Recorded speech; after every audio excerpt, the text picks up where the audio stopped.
10 cardinal signs your cortisol's levels are through the roof.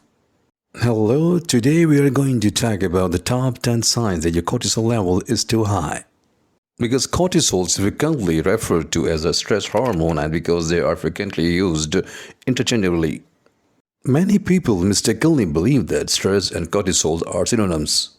In a sense, if you are in a comfortable state called feed breed and you encounter something that your body deems dangerous, whether it's real or imagined risk, now you are into the fight-flight reaction.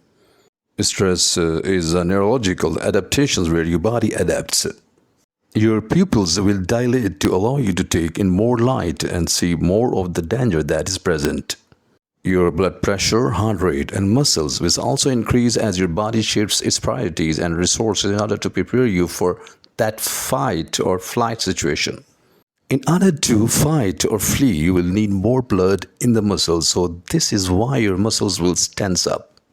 The fight or flight response requires a lot of resources, which is where cortisol enters the picture. If we divert more resources to the fight or flight response than to the feed breed or relaxation response, all of the functions normally handled by those responses such as digestion, immunity, reproductions, healing and repair will suffer. So it is important to realize that if we truly comprehend this picture, digestion, immunity, cardiovascular diseases, high blood pressure, etc., then it's pretty much encompasses all disease. If we were to make a video on stress, the signs of stress, we could call it the 10,000 signs of stress. But don't worry, I'm not going to do that video because it would be here forever. The cortisolism. There are several hormones that make up the stress response, cascade, and cortisol is one of them. In this video, we are going to focus on the specific things that have to do with cortisol. Sign number 1 is weight gain, especially in the abdominal area. This is known as apple-shaped weight gain. You can also have a pear-shaped weight gain where you gain weight mostly on the hips, or you can have a mutton-shaped weight. However, if you gain weight primarily in an apple shape in the middle, that is particularly bad because visceral fat, intra-abdominal fat, and if the weight happens to be there specifically, it is usually associated with cortisol. However, cortisol is not just associated with fat, it's also linked to a number of different diseases. What happens with cortisol is that it raises blood sugar. Its goal is to generate glucose, and there are different ways. And if you have a stubborn weight, it might be because you have tried many different things, including exercise and dietary changes. However, if cortisol is present to trigger insulin, that could be the reason why the stubborn weight wouldn't go away. The second factor is blood sugar imbalances. We already mentioned that cortisol's goal is to raise blood sugar. And the reason for that is the blood sugar is emergency fuel.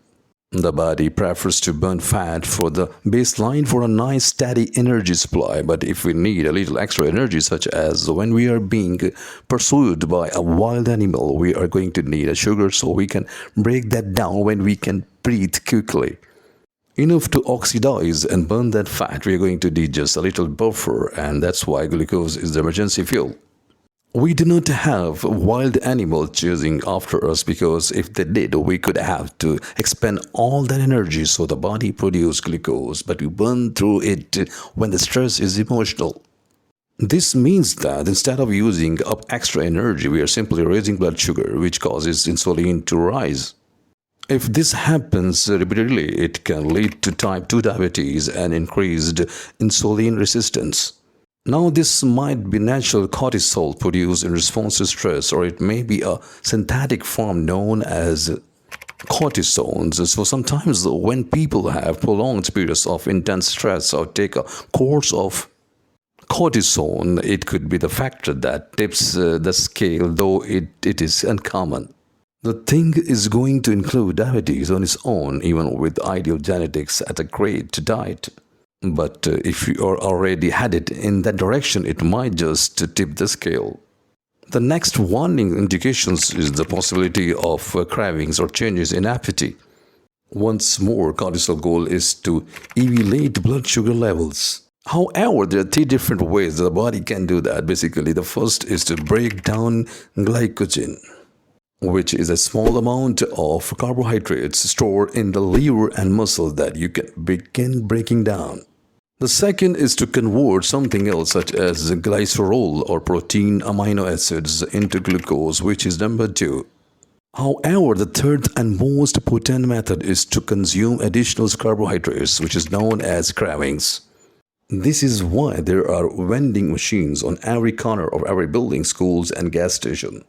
The body will perform all three of these, but even if you do the first two somewhat, you're likely to still experience some cravings for carbohydrates and sugar.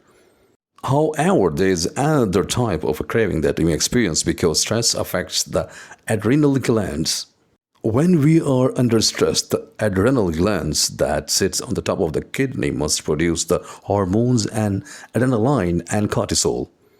As a result, so when the adrenal glands are working harder and producing so much cortisol, some other things may suffer. As a result, we may lose some minerals. That's why people who are stressed often crave salt and minerals. Infections are number 4. Are you one of those person who always has the flu and colds? Many people who start improving their health status notice that they may not catch everything that the kid brings home anymore when it's cold and flu seasons, for maybe they don't catch everything that their kids bring home anymore. This fits in with what I just drew on the glass there, which is the what. When our stress levels rise, we are using resources for other things. Thus, our immune system takes a backseat to the stress response, which is concerned with short-term survival, whereas the immune system and the relaxation response are concerned with long-term survival. To put it another way, when it comes to short-term survival, the stress response is concerned with identifying and defending yourself or feeling from big things outside of you danger that could kill you in a moment or threaten your survival. Whereas digestion and immune function and repair concern themselves with the really small things inside. The stress response begins at the level of the brain and hypothalamus. As your master regulator, the hypothalamus basically tells all the other hormone organs what to do.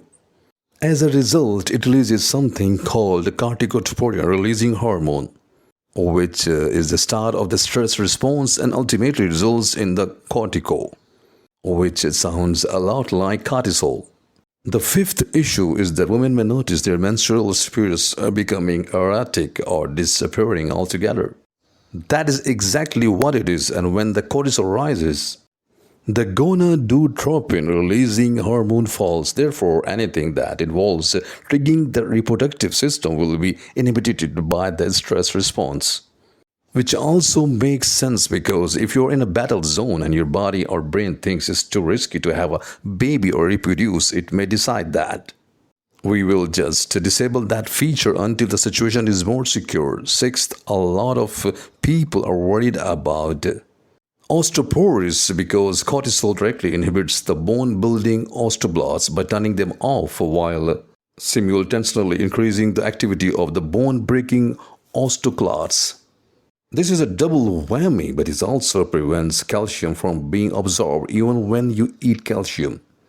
Therefore, you lose more calcium in your urine and you even more as a result of the mechanism we discussed for menstruation. This specifically occurs when your gonadotropin releasing hormone drops and your corticotropin levels rise. In men, this condition is called as hypogonadism, which can result in impaired reproductive organ functions and is linked to osteoporosis in men. Seventh on the list is muscle weakness, and we are not just talking about a tiny bit of weakness, perhaps temporary on one side. For instance, we test muscles and we figure out various ways to adjust and turn them back on. But with this kind of muscle weakness, we are talking about the loss of muscle mass, something that goes on for years and years where the muscles actually disappears.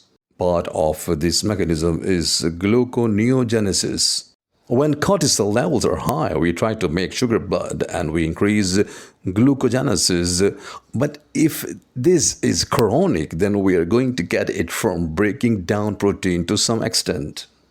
It is not the only way, but if it happens long enough, there will be some protein breakdown. As we said before, the purpose is to generate emergency energy, but if you're not running from something, if you are just sitting at your desk being tense, you are experiencing a stress response, even if your mail is stuck in traffic with white knuckles. You break down the large muscle group in your butt and legs, which results in a flat butt, skinny legs, and a big belly. Because the extra glucose now turns right back into fat. If cortisol is involved in the equation, it will usually end up in the midsection, which is yet another reason we talk about stress so much, and that's why it is such a problem. It is susceptible to bruising.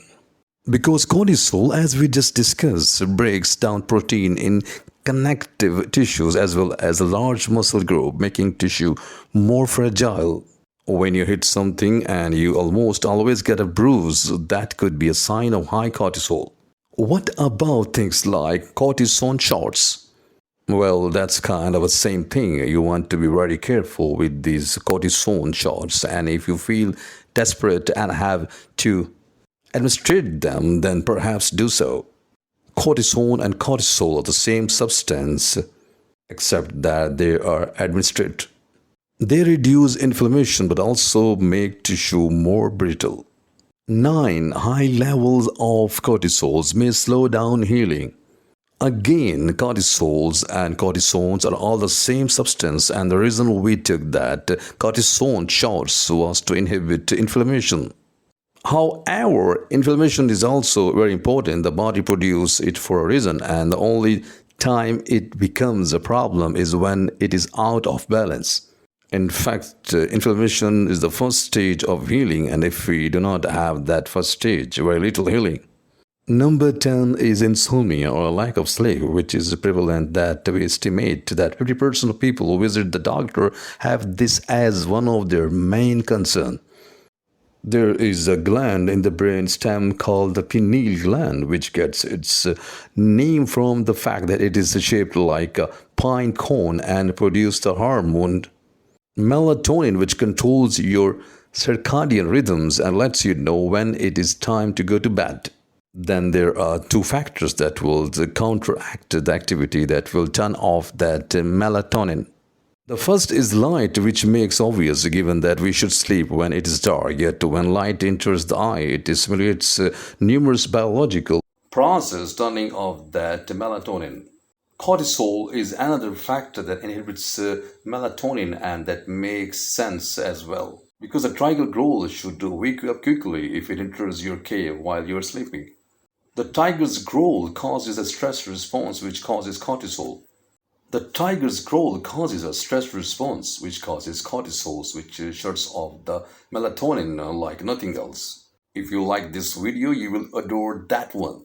If you want to complete master health by comprehending how the body functions, hit the bell and enable all of the notifications. That way you would not miss a video that could save your life.